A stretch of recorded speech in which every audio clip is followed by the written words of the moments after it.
Bueno, entonces, como les decía, en el caso de ustedes, ustedes tienen un conjunto de datos que van, una edad que va de 18 a 68 años de edad.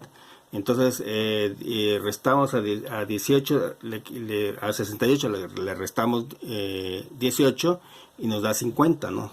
Es decir, son 50 personas las que conforman el conjunto de datos, ¿no? A los cuales se les aplicó esa encuesta, ¿no?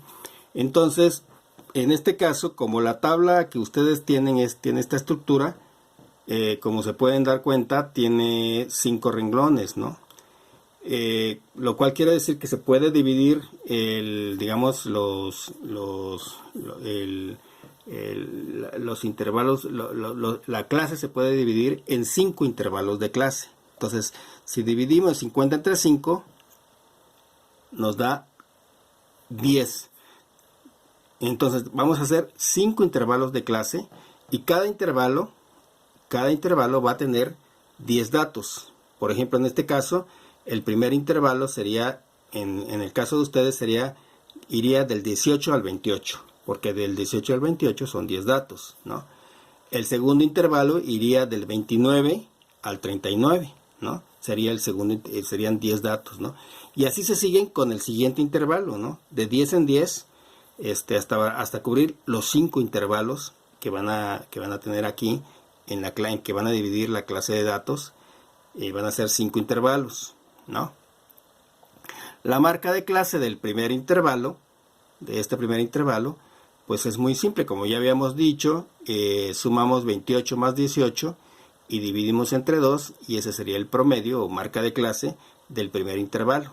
Lo mismo hacemos con el segundo intervalo, sumamos los dos datos del intervalo y lo dividimos entre 2 y eso nos va a dar la marca de clase del segundo intervalo y así sucesivamente con los siguientes intervalos, ¿no? Entonces, eso sería, digamos, el procedimiento o esos serían los datos iniciales que tendrían que considerar para cubrir la tabla con los datos que les están pidiendo, ¿no?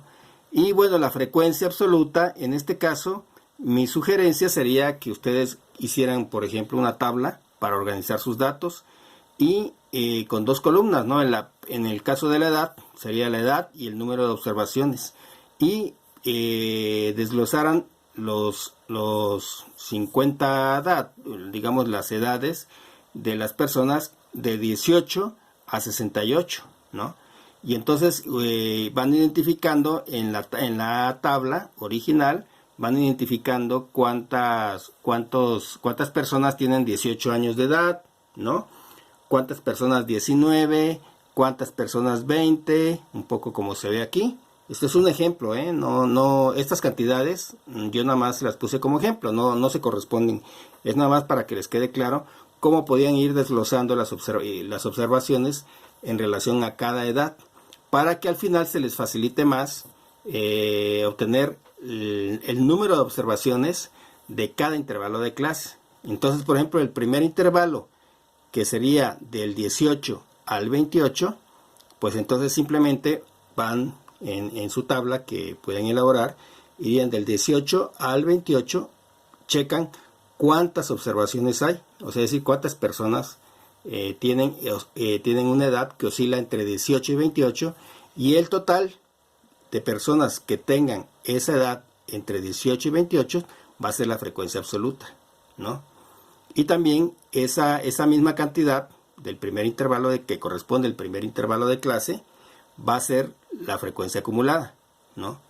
Para la segunda sería, si es de 29 a 39, se van a su tablita y buscan del 29 hasta el 39, de 29 a 39 años de edad, cuántas personas tienen esa edad, y el dato que obtengan lo agregan aquí en la frecuencia absoluta, y lo que van a hacer para la frecuencia acumulada es simplemente sumar la primera frecuencia acumulada con el segundo dato que obtengan de la frecuencia absoluta, y el resultado, eso va a ser la segunda frecuencia acumulada.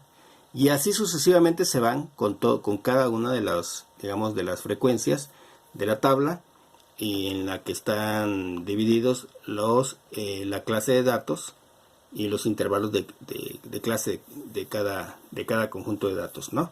Entonces ese sería más o menos digamos, el esquema que les quedaría a ustedes para digamos, llenar su tabla, porque con esa tabla ya llena, con sus datos y con los cálculos correspondientes de acuerdo a lo que se está pidiendo para cada columna, con todos esos datos ya van a poder calcular las medidas de tendencia central, que son las medidas que es el siguiente punto que van a desarrollar, ¿no?